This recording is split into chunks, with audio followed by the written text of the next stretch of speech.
Hello, good evening, and welcome to the 22nd edition of Stevie J's YouTube vlog for AngryMarks.com.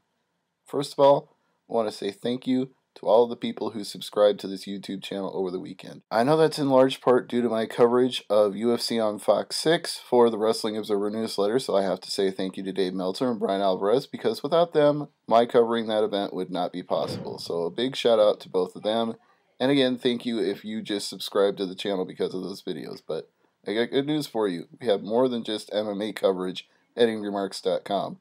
We also talk about a little bit of the Squared Circle. Because after all, if they weren't airing Monday nights after Raw on Spike, I wouldn't have become the big supporter of mixed martial arts that I am now. So I still show love to pro wrestling from time to time, such as big events like the Royal Rumble, which I'm going to give you a few thoughts about because it was recapped for AngryMarks.com by my friend Nikolai while I was at the bar watching. So send a big shout out to @Nikolai. You can follow him on Twitter. He also does the SmackDown Rundown for AngryMarks.com. He hosts that every week with King J, who you will be hearing more about later in this report because something happened involving King J on tonight's pay-per-view. The opening match was Antonio Cesaro defending his U.S. title against The Miz. To make a long story short, after a back-and-forth match, Cesaro hit the neutralizer, pinned The Miz, and retained. So that was your YouTube pre-show match. We opened with the last man standing match, The Big Show versus Alberto Del Rio, but not before we had a little skit involving Bret the Hitman Hart congratulating Alberto Del Rio and saying he is like the Mexican version of the Hitman, to which Del Rio smiled and responded, "Well, I think of you as the Canadian version of Alberto Del Rio." And they had a nice little moment, and then as soon as Del Rio was like, "Come on, we gotta go have this match," Ricardo stayed behind and was like, "Oh my god, I'm such a big fan. I've been loving the Hitman forever. I'm your biggest fan, blah, blah, blah, blah, blah, blah, blah." And the Hitman just smiles at him, pulls out a pair of his vintage Bret the Hitman Hart shades, and puts them on his head. And he's marking out. So needless to say, when he comes out to do Alberto Del Rio's ring introduction, he still has on the Hitman shades. I admit I laughed. It was a fun little moment. I hate to say I called this, but I kind of predicted this on Twitter, and then I got retweeted by Mosey Duze, Moziduze. The tweet was, and I quote, "Does anybody hear Michael Cole explaining the rules of the last man standing, and in their head they hear Batista yelling, 'Duct tape? Are you serious? Really? Duct tape?'" And sure enough, that is how the last man standing match ended. Del Rio put Show's arms over the steps, whacked the arm with a chair, blasted him in the face with a fire extinguisher. They ended up back in the ring. He put on the cross-arm breaker, and while he was doing so, Ricardo wrapped duct tape around Big Show's feet so he couldn't get up. Alberto Del Rio retains the World Heavyweight title. Next up, we got a Tag Team Championship match. Most people predicted that the Rhodes Scholars were going to go over Team Hell No, but it didn't end up working out that way.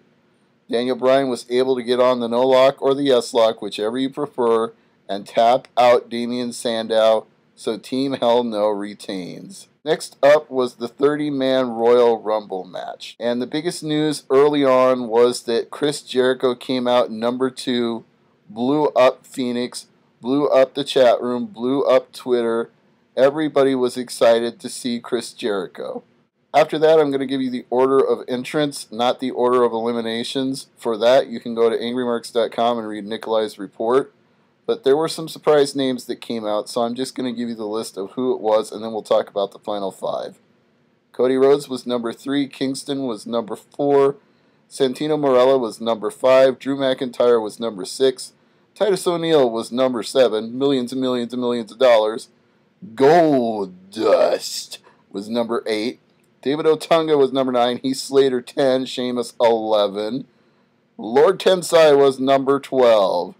Brodus Clay 13. Rey Mysterio returned at number 14. Millions of dollars again. Darren Young at number 15. Bo Dallas from NXT made his debut at number 16. The Godfather was number 17 for about 2 seconds because he got eliminated quick. Wade Barrett was 18. John Cena was 19. Damian Sandow, number 20. Daniel Bryan, 21. Cesaro, 22. The Great Khali, 23. Kane, 24. Zack Ryder, 25. Randy Orton, 26. Number 27, Jinder Mahal. The Miz, 28. 29, Cara.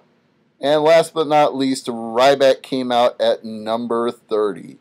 The final 5 ended up being Ziggler, Orton, Sheamus, Cena, and Ryback. Ryback clotheslined out Orton. Ziggler tried to DDT Sheamus but got tossed out. Sheamus, Cena, and Ryback were the final 3. Ryback tossed out Sheamus, leaving just him and John Cena. Cena managed to get the STF on Ryback and he passed out. Cena lifted him up onto the turnbuckle, but Ryback recovered and gave him a Thez press. He slammed Cena's head on the mat, put him on his shoulders, but Cena slipped behind him and shoved him out of the ring. So John Cena, as almost everybody predicted, wins the Royal Rumble over-the-top elimination match. He's going on to WrestleMania to face the world champion of his choice.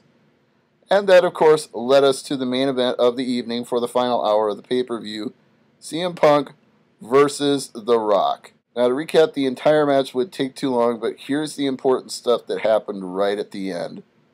The Rock was put through an announce table when the lights went out, and the announcers were all saying it was the Shield, but we could not see them actually do it.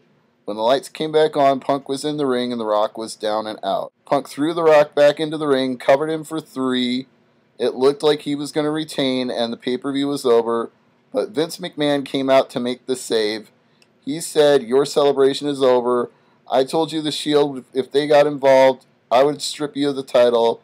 You may think we're stupid, but we're not stupid. We know what happened. Therefore, it's my duty as the chairman of the board to inform you." And The Rock interrupted and said, "We're not doing it like this. You don't take it from him. I do. Restart the match." So McMahon took The Rock's advice, restarted the match, and he hit a spine buster and a people's elbow and got the 1, 2, 3. The Rock is your new champion. It's going to be The Rock versus John Cena Part 2 at WrestleMania. Cena hasn't made that official yet because he could challenge either champion, but we all know that's what it's going to be. So that's your Royal Rumble recap. Props to Nikolai for doing it for the site. And as a side note, I did mention that King J was going to come up again. We had a 30-man Royal Rumble pool right here on AngryMarks.com. And guess who drew number 19?